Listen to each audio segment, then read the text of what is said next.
Major crops.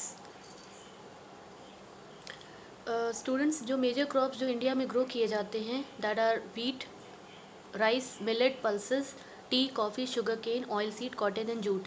ये कुछ major crops हैं जो इंडिया में ग्रो किए जाते हैं। सबसे पहला है राइस। राइस जो है स्टूडेंट हमारे यहाँ का स्टेपल फूड क्रॉप है। मतलब हमारे यहाँ के जो लोग हैं, भारत के जो लोग हैं, वो इसको बहुत ज़्यादा रूटीनली रोज़मर्रा के इसको खाने में शामिल किया जाता है। Our country is the second largest producer of rice in the world after China. China के बाद इंडिया का ही सेकेंड पोजीशन आता है राइस को प्रोड्यूस करने में। राइस एक स्टूडेंट खारिफ क्रॉप है। खारिफ क्रॉप होने की वजह से इसकी कुछ जो कंडीशन रिक्वायरमेंट होती हैं वो क्या हैं? पहली, हाई टेम्परेचर, काफ़ी ज़्यादा टेम्परेचर हाई होना चाहिए, 25 से भी अबव।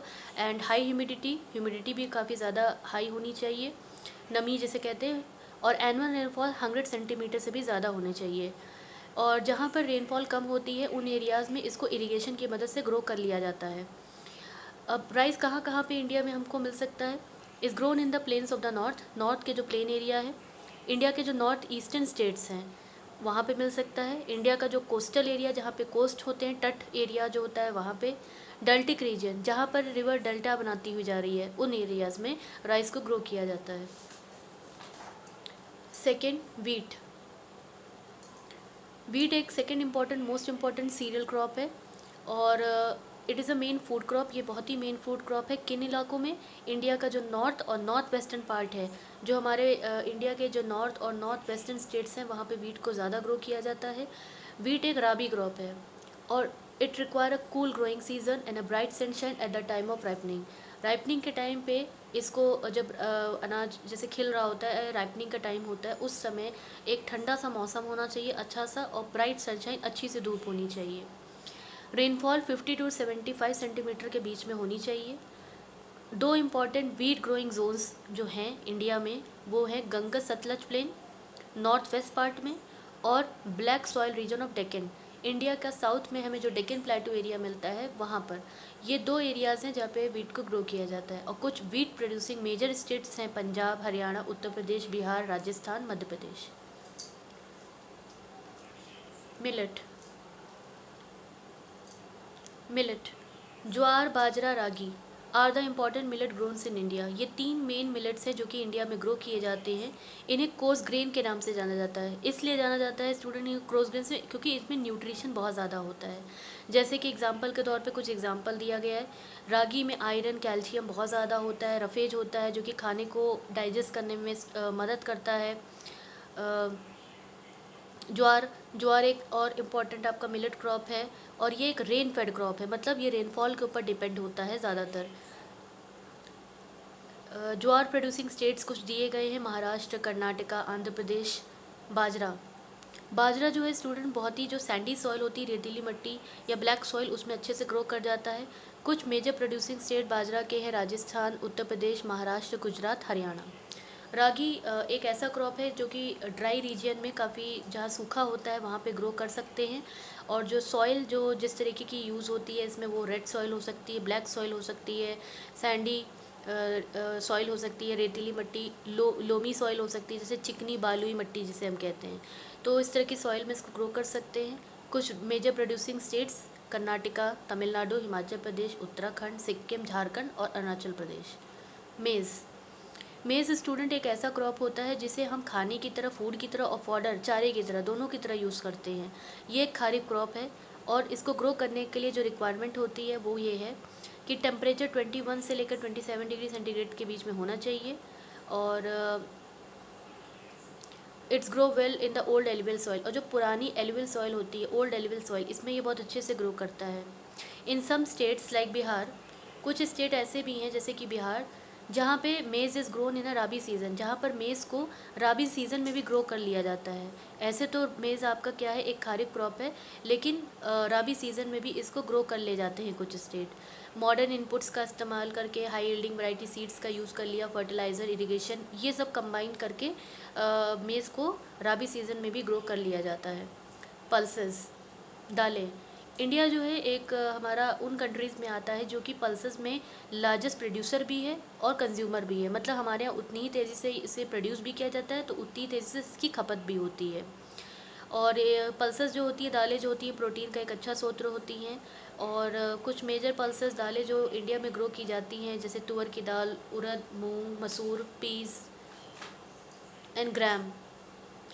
स्टूडेंट, पल्सेस जो है एक लेग्यूमिनस क्रॉप भी है, और साथ ही साथ लेग्यूमिनस क्रॉप का मतलब होता है एक ऐसा crop that helps to fertilize increase the fertility of the soil. It helps to fertilize the soil by fixing the nitrogen from the air.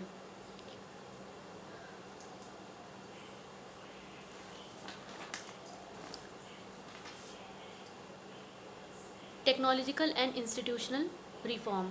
Now India में एग्रीकल्चर को ग्रो करने के लिए, ज़्यादा से ज़्यादा उसको ग्रोथ करने के लिए कुछ इम्पॉर्टेंट टेक्नोलॉजिकल और इंस्टीट्यूशनल चेंजेस किए गए हैं बाय द गवर्नमेंट। अब वो चेंजेस क्या क्या हैं? Agriculture provide livelihood for more than 60% of it population. अगर हम अपने देश की बात करें तो हमारे एग्रीकल्चर जो है वो 60% लोगों को का जीवन यापन उसी से होता है। And need some serious technical and institutional reform. Collectivisation, consolidation of holding, cooperation and abolition of zamindari. Land को कलेक्टिवाइज करना मतलब बड़ी बड़ी लैंड्स के ऊपर फार्मिंग करना, और कॉरपोरेट साथ में काम करना, और ज़मींदारी जैसी सिस्टम को ख़त्म कर देना। ये कुछ मेजर फैसले लिए गए जिससे कि एग्रीकल्चर को ज़्यादा से ज़्यादा बढ़ावा दिया जा सके। Land reform was the main focus in our first 5 year plan. हमारी जो पहली पंचवर्षीय योजना बनी थी उसमें लैंड रिफॉर्म, भारत में जब इंडिपेंडेंस हुआ उसके बाद हमारी पंचवर्षीय योजना में जो मेन फोकस था एग्रीकल्चर में वो क्या था? लैंड रिफॉर्म, कि कैसे हमें एग्रीकल्चर लैंड में क्या क्या चेंजेस लाने हैं। The Government of India embarked upon introducing agriculture reform to improve the Indian agriculture in 1960 and 70। अब भारत में हमारी सरकार ने बहुत सारे चेंजेस किए, एग्रीकल्चर रिफॉर्म्स किए, चेंजेस किए 1960 और 1970 के दौरान। एंड जिसमें कि एक इम्पॉर्टेंट पॉइंट है आपका ग्रीन रेवोल्यूशन, दूसरा है वाइट रेवोल्यूशन। ग्रीन रेवोल्यूशन एक वो सिस्टम था जिसमें कि जो एग्रीकल्चर की यील्ड होती है, जो पैदावार होती है, उसको ज़्यादा से ज़्यादा बढ़ाने के लिए हाई यील्डिंग वैरायटी सीड्स का ज़्यादा से ज़्यादा इस्तेमाल किया जाने लगा। White revolution it is related with the milk, कि दूध की पैदावार को कैसे ज़्यादा से ज़्यादा बढ़ाया जाए। Therefore, in 1980 and 1990, a comprehensive land development program was initiated which included both the institutional and technical reform. Provision for crop insurance against drought, flood, cyclone, fire and disease. Crops का इंश्योरेंस भी कराया जाता था। इस period में एक नया चीज़ start हुई कि क्रॉप्स का इंश्योरेंस कराया गया। जैसे कि हम अपनी गाड़ी का, अपनी लाइफ का इंश्योरेंस कराते हैं, उसी तरीके से क्रॉप्स का भी इंश्योरेंस होता है।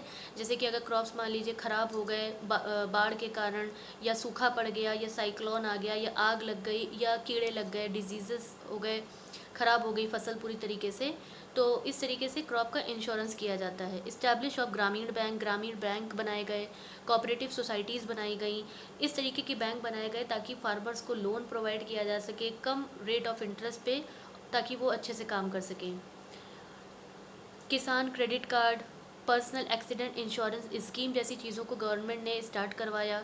साथ ही साथ टीवी पे, टेलीविज़न पे, रेडियो पे स्पेशल वेदर बुलेटिन, एग्रीकल्चर से रिलेटेड, खेतीबाड़ी से रिलेटेड बुलेटिन न्यूज़ आने लगी, जिससे कि फार्मर्स को जानकारी मिले कि एग्रीकल्चर में क्या क्या प्रोग्राम्स अडॉप्ट किए गए हैं और कौन कौन सी नई नई चीज़ें आ रही हैं। तो ये कुछ प्रोग्राम्स थे जिसको गवर्नमेंट ने बनाया, स्टार्ट किया, ताकि ज़्यादा से ज़्यादा एग्रीकल्चर को बढ़ावा दिया जा सके।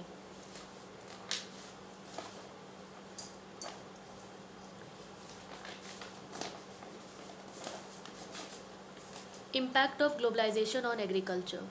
अब ग्लोबलाइजेशन का एग्रीकल्चर पे क्या इम्पैक्ट पड़ा, क्या प्रभाव पड़ा?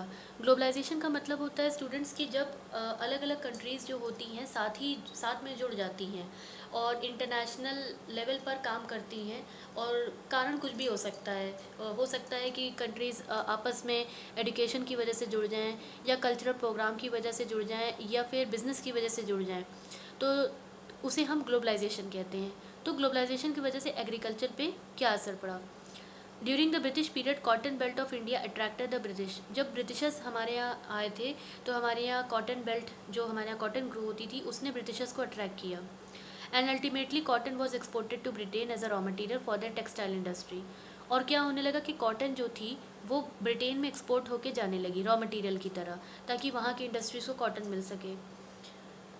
Cotton textile industry in Manchester and Liverpool flourished due to the availability of good quality cotton from India. तो ब्रिटेन के कुछ इलाके जो कि इंडस्ट्री के लिए फेमस थे, तो वहाँ पे उनका काम बहुत ज़्यादा बढ़ गया। क्यों? क्योंकि अच्छी क्वालिटी की कॉटन जो थी वो इंडिया से ब्रिटेन में जा रही थी। और आप लोगों ने पढ़ा ही होगा चंपारण मूवमेंट, जो कि गांधी जी ने चलाया था 1970 में बिहार में, जिसमें कि जो प्लांटेशन वर्कर्स के लिए चलाया गया था, वहाँ के किसानों के लिए उन्होंने ये सत्याग्रह चलाया था। Because the farmers of that reason were force to grow the इंडिको, क्योंकि वहाँ के फार्मर्स को ज़बरदस्ती क्या कहा जाता था कि उनको इंडिगो को ग्रो करना है अपनी लैंड के ऊपर, because it was necessary for the textile industry. क्यों? क्योंकि ब्रिटेन की टेक्सटाइल इंडस्ट्री को वो चाहिए था, which were located in the Britain, जो कि ब्रिटेन में थी। They were unable to grow the fruit grain, तो उनसे ज़बरदस्ती उनकी लैंड पे कॉटन इंडिगो को ग्रो कराया जाता था, और वो अपने लिए अनाज और फूड ग्रेन जैसी चीज़ों को ग्रो नहीं कर पाते थे अपनी फैमिलीज़ के लिए। अंडर ग्लोबलाइजेशन, अब ग्लोबलाइजेशन में क्या हुआ? Farmers in India have been exposed to the new challenges. अब हमारे फार्मर्स जो इंडिया के थे उनके सामने नए नए चैलेंजेस आए। Despite being an important producer of rice, cotton, rubber, tea, coffee, jute and spices, our agriculture products are not able to compete with the developed country. India में हम बहुत सारी चीज़ों को प्रोड्यूस करते हैं, हमारे फार्मर्स प्रोड्यूस करते हैं, जैसे चावल हो गया, cotton, rubber, T, coffee, jute, मसाले, लेकिन अभी भी हमारे एग्रीकल्चर प्रोडक्ट पूरी तरीके से तैयार नहीं थे कि डेवलप जो देश हैं उनके साथ हम कंपटीशन कर पाएँ।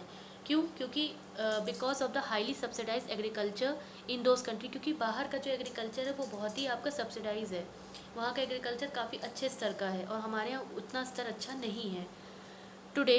लेकिन आज Indian government find itself at a cross road to make agriculture successful and profitable. Proper trust should be given to the improvement of the condition of marginal and small farmers. तो यहाँ पर आज हमारे लिए क्या ज़रूरी है कि एग्रीकल्चर सक्सेसफुल और प्रॉफिटेबल तभी होगा जब जो हमारे फार्मर्स हैं, छोटे फार्मर्स हैं जो लेवल पे काम कर रहे हैं, उनको हम ज़्यादा से ज़्यादा चीज़ों को प्रोवाइड करवाएं, उनको सुविधा दें। Green revolution promise much but today it is under the controversy. Green revolution ने काफ़ी हद तक इस प्रॉब्लम को सॉल्व तो किया, लेकिन अभी भी काफ़ी चीज़ें करना बाकी हैं।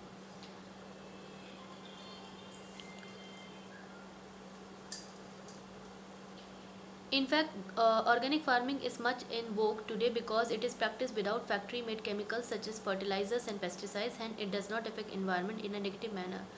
अगर हम बात करें तो ऑर्गेनिक फार्मिंग जो है अभी भी बहुत ही पॉपुलर है। क्यों? क्योंकि इसमें हम किसी भी तरीके का केमिकल फर्टिलाइज़र जो फैक्ट्री से बने होते हैं उनका इस्तेमाल नहीं करते हैं, और इन्वायरमेंट को भी किसी भी तरीके का नुकसान नहीं पहुंचता है। A few economics think that the Indian farmers have a bleak future if they continue growing food grain on the holding that grows smaller and smaller as the population rises. कुछ अर्थशास्त्र जो पढ़ते हैं, जिन्हें इकोनॉमिक्स कहा जाता है, उनका ये मानना है कि हमारे यहाँ जो इंडियन फार्मर्स हैं उनका फ्यूचर जो है बहुत अच्छा नहीं है, ग्रो नहीं कर पाएगा। क्यों? क्योंकि अगर वो इसी तरीके से छोटी छोटी लैंड्स के ऊपर अनाज को पैदा करते रहे और पॉपुलेशन तो बढ़ रही है, तो उसका कोई बहुत अच्छा फ्यूचर उनका नहीं होगा।